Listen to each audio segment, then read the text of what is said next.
dans Réussite, votre Mageco réalisé en collaboration avec la CCI de Troyes et de l'Aube. C'est une figure du commerce troyen que nous recevons ce soir, une personnalité passionnée par son métier. Je ne vous en dis pas plus, place au sommaire. Michèle Adler est le grand témoin de réussite. Elle dirige la boutique Miss Élégante située rue Émile Zola à Troyes. Son établissement propose des habits de soirée ou de mariage. La famille de Michèle Adler est installée depuis 4 générations dans cette rue commerçante. Une longévité liée à sa capacité de s'adapter aux besoins de son époque, mais sans jamais se renier. Dans le rendez-vous CCI, vous saurez tout sur Perspective Croissance, un programme d'accompagnement des chefs d'entreprise pour mener à bien leurs perspectives de développement. Un dispositif qui associe diagnostic et conseils pour augmenter les chances de réussite des TPE. Comment ça marche? Qui cela concerne exactement? Sylvie Devez, conseillère développement commercial à la CCI, vous donnera toutes les infos. Enfin, dans le Zoom du mois, reportage sur la création d'entreprises dans l'Aube en 2023. 3500 nouvelles entreprises ont été déclarées sur le territoire l'année dernière, avec un fort développement de la micro-entreprise. Analyse et témoignages à la fin de cette édition. Michèle Adler, bonsoir. La rue Émile Zola et vous, c'est une longue histoire à la fois d'amour, mais aussi de famille qui dure depuis des générations et des décennies. Tout à fait. Ça a commencé comment? Mais mon grand-père est arrivé à Troyes il y a à peu près 100 ans. Et il avait l'immeuble un peu plus bas où il y avait Maison du Monde avant. Et puis il l'a carrément perdu au jeu. Donc ils ont recommencé au 77 rue Émile Zola. Au départ, ils ont loué. Et puis après, petit à petit, ils ont acheté. Et il y a eu plusieurs enseignes entre ce que tenaient vos parents, votre frère et vous-même. Mon grand-père, ça s'appelait My Taylor. Après, ça s'est appelé Aux Élégantes. Pour moderniser, mon frère a appelé Élégante. Et moi, j'avais une boutique Miss dans la rue. Donc, quand on a fermé la boutique Miss et on a traversé la rue avec mon équipe, on a mis Miss Élégante. Et ça prouve finalement que vous avez aussi, parce que vous êtes toujours là quasiment 100 ans après, vous avez toujours su évoluer et vous adapter aux modes. Je crois que vous avez été parmi les premiers à vendre des vêtements en jean qui n'étaient pas que des jeans. Chez Miss, on a commencé comme jeanerie. Mais des jeans somptueux, faits pour nous, très très créatifs. Brodés. Brodés avec des perles, etc. On avait une clientèle énorme pour les jeans à l'époque. Tellement énorme que je crois qu'il y avait même des vigiles le samedi. Il y avait un vigile. pour éviter qu'il y ait trop de monde qui rentre dans la boutique. C'est trop. Et alors, pour finir dans ce rapide historique, un des points de rupture, ça a été l'arrivée des déstockages d'usines, finalement. Oui. Qu'est-ce que ça a impacté chez vous? Ça a impacté que les clients venaient moins en centre-ville et surtout que les marques étaient à la fois chez nous, puisque nous étions dépositaires, et à la fois à l'extérieur et vendues moins cher. Et puis aussi, mais ça c'est un problème récurrent dans tous les centres-villes de France et de Navarre, moins de place pour se garer dans le centre-ville. Moins de place pour se garer et surtout ne pas passer au centre-ville pour voir ce qui se passe au centre-ville. Ça c'est terrible. Vous voyez, la journée, ok, on peut fermer les rues, mais la nuit, on passe, on repère, et après, on revient le lendemain à pied. À pied.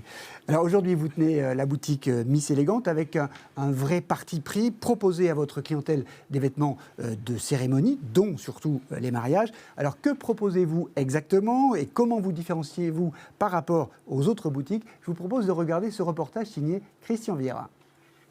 Michèle Adler représente la 3e génération d'une spécialité familiale, l'habillement.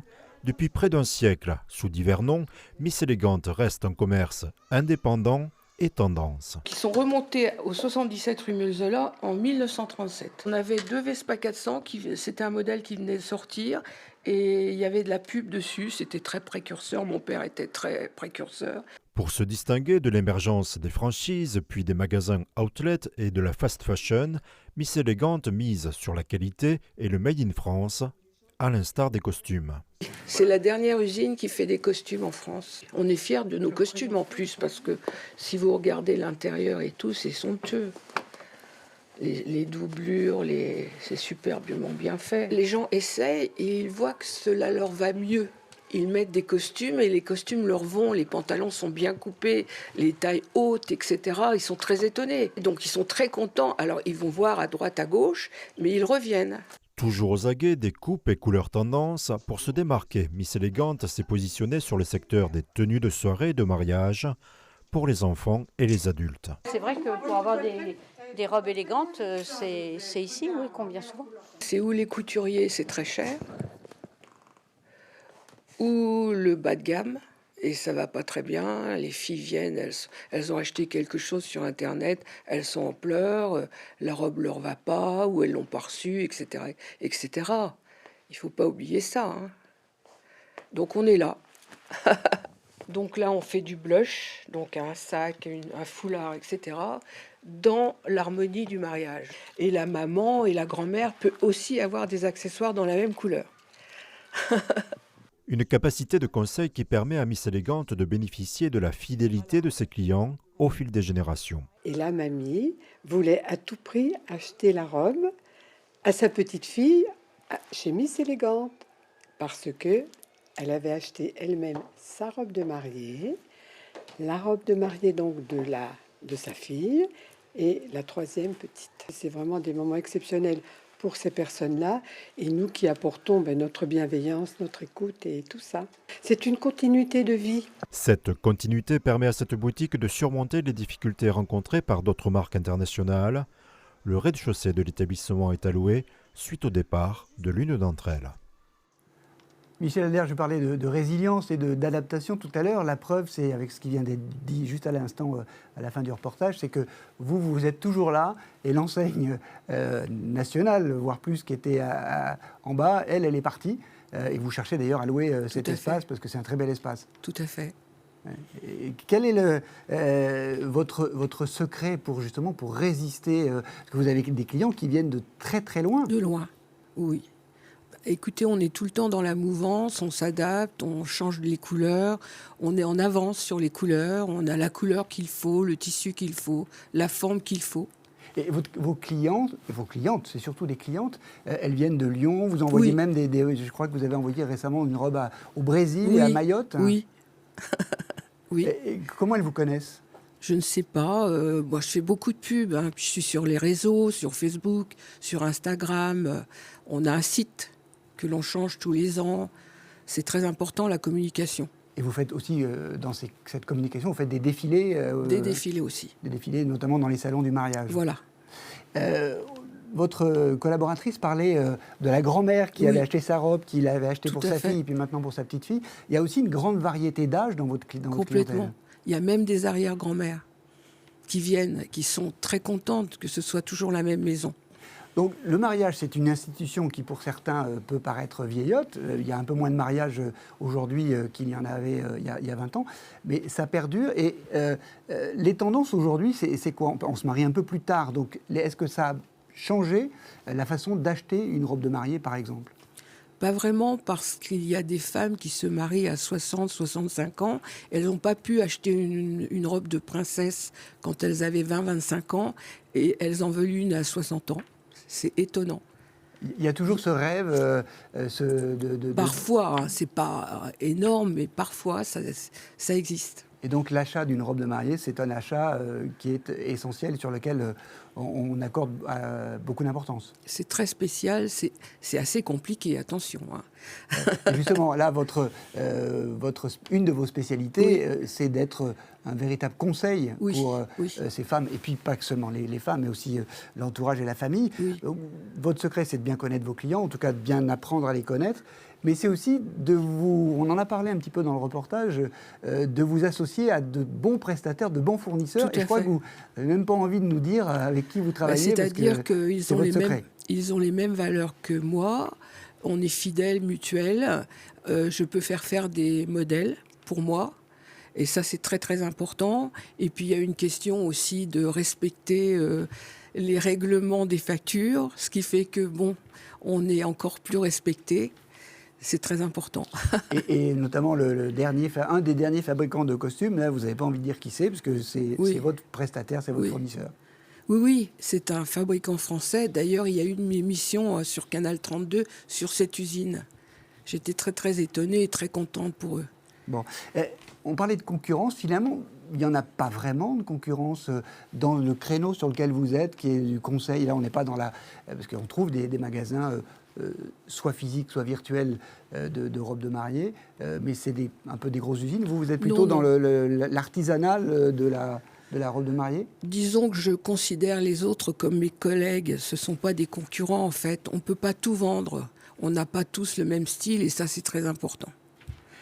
Je parlais de la vente en ligne. Justement, vous y refusez parce que c'est pas le même métier. C'est pas ça, c'est que moi, je suis une femme de communication orale et de contact. Donc, et mon équipe, c'est la même chose. Donc, on ne veut pas vendre sur Internet. Aucun intérêt psychologique, en fait. Alors, Internet, c'est quand même aujourd'hui, dans le commerce, un vecteur très important d'écoulement de marchandises.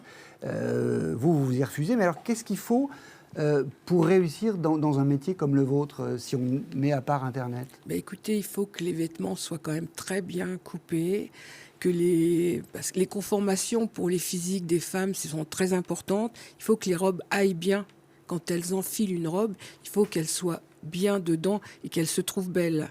Et ça, c'est pas évident. Et c'est plus facile quand on est une femme de conseiller une femme, parce que le métier est plutôt féminin? Je pense quand même. Et même pour les garçons, c'est plus facile pour une femme. Et justement, il y a beaucoup de garçons, parce que vous vendez des costumes. Beaucoup de costumes. Beaucoup de costumes. Ouais. Il y a beaucoup d'hommes qui viennent vous voir. Oui. Et pas seulement pour les mariages. Non. J'ai des banquiers, j'ai des garçons qui sont dans les bureaux, qui mettent encore des costumes. Et comme ils ont été contents avec leur premier costume, ils viennent racheter un deuxième dans une autre couleur. D'accord. On a l'impression que vous n'allez jamais vous arrêter. D'ailleurs, je crois que votre maman a travaillé jusqu'à 90 ans. Oui. Mais quand même, tout de même, vous Peut-être pensez... pas 90. Vous allez peut-être, vous y pensez déjà, peut-être à la transmission de... Pas tout de suite, pas tout de suite. Trop jeune? C'est pas ça, c'est que ça me plaît encore et c'est très très important de faire quelque chose qui plaît. Et puis j'ai encore l'esprit d'entreprendre, j'ai l'esprit d'équipe et ça c'est... pour moi, c'est très important. Oui, ce qui est important, c'est une petite équipe que vous avez, Voilà. et Voilà. c'est important qu'elle soit soudée et qu'elle perdure. Merci Michel Adair. On va marquer, si je vous propose de marquer une petite pause, on se retrouve dans quelques instants pour la suite de l'émission. On y parlera croissance et création d'entreprise.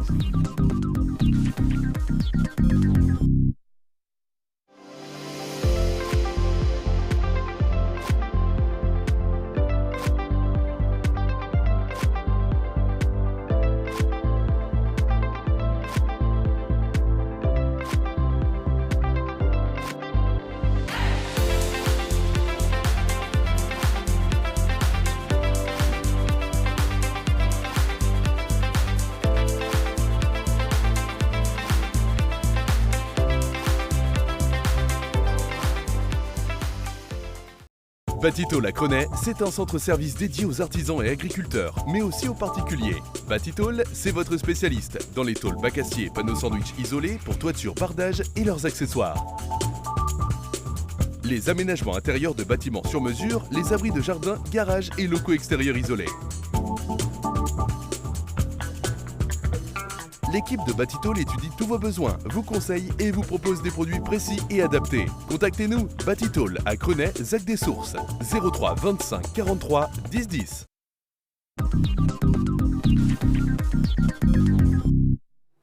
Deuxième partie de l'émission Réussite qui reçoit aujourd'hui Michel Adler, la dirigeante de la boutique Miss Élégante à Troyes, une des figures du commerce troyen. On va démarrer cette deuxième partie d'émission avec le rendez-vous CCI et nous allons évoquer ce mois-ci le dispositif Perspective Croissance proposé par la CCI. Alors c'est un programme d'accompagnement conçu par l'AGFIS, donc dédié aux dirigeants d'entreprises non salariés, et qui a pour vocation, ce dispositif, de les aider à identifier, de mettre en œuvre et d'accélérer leur potentiel de développement. Alors, en quoi ça consiste et comment ça marche? Les explications de Sylvie Devez, conseillère développement commercial à la CCI de Troyes et de l'Aube.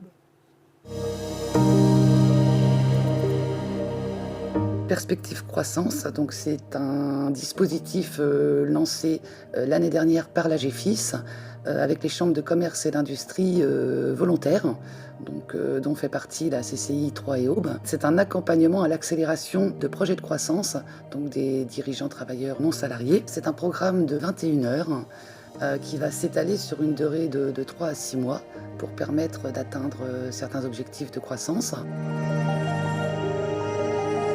Sont éligibles donc les dirigeants travailleurs non salariés, mais également ça peut être leurs conjoints collaborateurs ou associés, forcément affiliés à la GEFIS et ayant cotisé un minimum de 10 € sur le fonds de formation l'année précédente. C'est un programme qui se découpe en 3 temps, trois grands moments.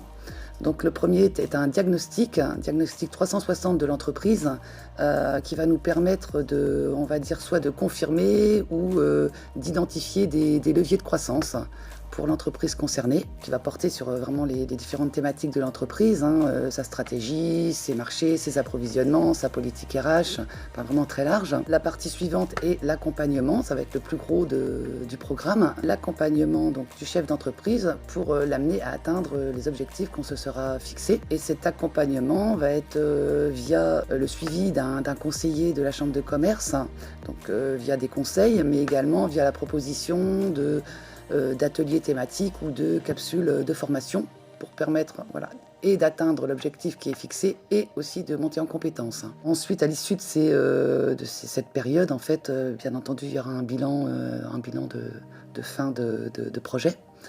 Également, effectivement, on pourra lui préconiser d'autres actions. Michel Adler, c'est important pour un chef d'entreprise, comme vous l'êtes vous-même, de se former, puisque la GEFIS, c'est un organisme de formation, de se former pour être plus performant, plus à l'écoute de ses salariés, plus aussi de se former même aux économies d'énergie, comme vous l'avez fait il y a peu. C'est important pour un chef d'entreprise de C'est très très important, parce qu'il faut toujours se remettre en question. Il y a toujours des nouvelles idées, les générations changent, donc il faut être apte à les accompagner. C'est très important. Et ce qui est intéressant dans ce type de dispositif, mais il y en a eu d'autres comme Éco-Défi, c'est que la CCI accompagne à la fois sur le diagnostic, qu'est-ce qui va moins bien, et ensuite comment faire avec ce diagnostic pour aller mieux et aller plus loin. C'est ça l'idée. Oui. C'est ce que j'ai fait pour les économies d'énergie, pour le tri, pour tout. Et j'ai eu mon diplôme. Il n'y a pas d'âge pour se former. Merci Michel Adler. On va passer au Zoom du mois. La création d'entreprise a toujours le vent en poupe dans l'Aube. C'est ce qui ressort des chiffres présentés par la CCI de Troyes et de l'Aube sur le bilan de l'année dernière. Le chef d'entreprise QV 2023 aime être son propre patron, on s'en doutait, avoir des missions valorisantes sans forcément d'ailleurs embaucher des collaborateurs. Conseils et témoignages dans ce reportage signé Damien Bugéja. Après une augmentation record entre 2021 et 2022, plus 17%, la création d'entreprises en France reste stable en 2023. Une tendance qui se confirme dans l'Aube avec 3500 nouvelles entreprises déclarées sur le dernier exercice, un chiffre sensiblement similaire à celui de 2022. Simplification des démarches et du fonctionnement, la micro-entreprise séduit de plus en plus. C'est ce que constatent les services de la Chambre de commerce et d'industrie de l'Aube. C'est quelque chose qui est vraiment de plus en plus d'actualité. Il y a de plus en plus de personnes qui pensent à la création d'entreprises. Surtout, il y a eu toute la période post-Covid où beaucoup de personnes ont fait un petit peu un point sur eux, qu'ils avaient beaucoup de compétences, qu'ils pouvaient les utiliser et que maintenant, avec tous les outils qui existent, ils avaient envie de se lancer, de créer leur entreprise, de créer leur propre emploi. Et on voit justement l'évolution dans le département aussi. Il y a de plus en plus de micro-entrepreneurs puisqu'il y a eu 57% de plus de micro-entreprises l'année dernière. 2023, c'est l'année qu'a choisi Noémie pour se lancer dans l'entrepreneuriat. Elle a créé Développiance au mois de mars. J'étais directrice d'un hôtel resort et il y avait un projet de vente sur ces hôtels et je me suis retrouvée enceinte également à cette période-là. Donc grosse remise en question professionnelle en me demandant quelles étaient mes envies à ce moment-là. Pour avoir un projet professionnel intéressant qui correspondait à mes valeurs, qui correspondait à mes envies du moment, il fallait que j'entreprenne. Chargée de communication, chef de projet événementiel, responsable commercial, directrice marketing, depuis son domicile, Noémie endosse plusieurs casquettes et propose ses services à plusieurs TPE. Si son nouveau statut de chef d'entreprise lui apporte autonomie et flexibilité, la mère de famille fait aussi face à plus de responsabilités. C'est toujours un peu stressant, même si Développiance fonctionne très bien, j'ai dépassé les objectifs que je m'étais fixés, mais malgré tout, je me dis toujours, et si demain, c'était pas pareil ? Prise de risques financiers, méconnaissance administrative ou du domaine de l'entrepreneuriat, les freins existent. Pour aider à franchir le pas et définir un plan de développement réaliste, la CCI de l'Aube propose plusieurs ateliers. 180 porteurs de projets ont été suivis ces 12 derniers mois. Une des premières questions, c'est quel statut juridique je dois prendre pour faire mon entreprise. Et puis la suivante, souvent, c'est quelles sont les aides qui sont disponibles pour m'aider dans mon projet. Ça peut aller sur des exonérations, ça peut être sur des accompagnements, mais pas que des accompagnements financiers, ça peut être des accompagnements en termes de conseils, ça peut être en forme de formation. En France, près de 1 million d'entreprises ont été créées l'année dernière. Michel Adler, on vient de voir l'accompagnement que procure la CCI auprès des créateurs d'entreprises ou des repreneurs d'ailleurs. Vous-même, vous êtes très investi, vous faites partie de la CCI, vous êtes très investi aussi pour l'amélioration, le développement économique du territoire, même pour faire partager votre expérience. C'est important aussi à un moment de donner de soi pour aider les autres. Mais évidemment, il faut transmettre. Et puis donner des bonnes idées, avoir des idées, les partager pour faire évoluer la ville. Et le territoire au global. Tout à fait. Vous donneriez, on parlait de création d'entreprise, vous donneriez quel type de conseil à un jeune ou un moins jeune qui veut se lancer dans l'entrepreneuriat et notamment dans le commerce? Je pense que c'est une bonne idée. On est vraiment actuellement dans ce genre de choses. D'ailleurs, moi-même, j'ai eu quelqu'un chez moi qui était en micro-entreprise. Chez vous, dans votre famille? Non, une jeune femme qui travaillait chez moi et qui faisait des retouches et aussi les étalages, etc. Et donc, elle était en micro et elle était extraordinaire. Et c'est quoi la clé? C'est la passion? C'est la raison? C'est avoir bien réfléchi?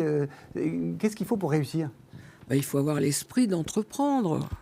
Il faut avoir envie d'être indépendant. Ouais, l'indépendance. Voilà. L'indépendance qui ne veut pas forcément dire solitude, d'ailleurs. Surtout pas. Moi, si j'ai pas d'équipe, je peux pas travailler. Seul, je travaillerai jamais. Et si on n'a pas d'équipe, on peut aussi se mettre dans les réseaux ou aller voir la CCI. Une autre question qui n'a rien à voir, encore que vous avez été dans votre jeunesse une championne, personne ne le sait, ou pas beaucoup de monde s'en souvient, une championne de tennis, oui. Au niveau régional, voire même national. Il y a des ponts entre l'entrepreneuriat et le tennis ou le sport en général? Je pense que c'est très important parce que j'étais quelqu'un de très timide et en faisant de la compétition, on devient extraverti et ça aide dans le travail et dans la vie. Oui, très important. L'entrepreneuriat, c'est aussi une autre forme de compétition. Tout à fait. Et puis être extraverti... Et puis peut-être aussi la musique, c'est très important. J'ai fait de la musique. Je pense qu'actuellement, les jeunes, on devrait faire de la musique et du sport. Ça va faire plaisir au nouveau ministre que nous avons. Ça fait de la formation. C'est l'esprit change. Une dernière question. On va démarrer dans quelques semaines, quelques mois, la saison des mariages, qui revient en général entre mars et octobre. Est-ce qu'il y a des grandes tendances que vous voyez se dessiner pour cette saison 2024 parce que les morphologies changent aussi. Tout à fait. On a des clientes très très minces, très menues, et on a des clientes très rondes, et on peut habiller tout le monde.